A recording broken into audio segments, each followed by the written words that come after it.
পুলিশের সাবেক মহাপরিদর্শক এ.কে.এম. শহীদুল হক, তার বিরুদ্ধে গাতোয়ায় উৎস বহির্ভূত সম্পদ অর্জনের একটি অভিযোগ আমাদের কাছে অনুসন্ধানাধীন রয়েছে।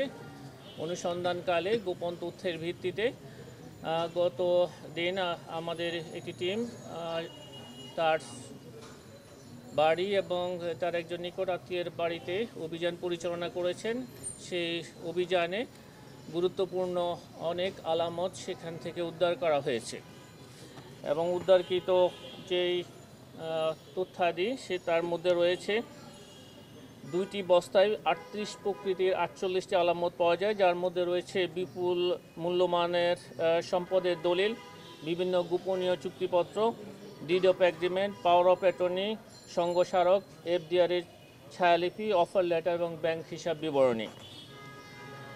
এই যেই বস্তায় যে তথ্যাদি এবং দলিলাদি পাওয়া গেছে সেগুলি আমাদের অনুসন্ধান কাজে সহায়ক হবে।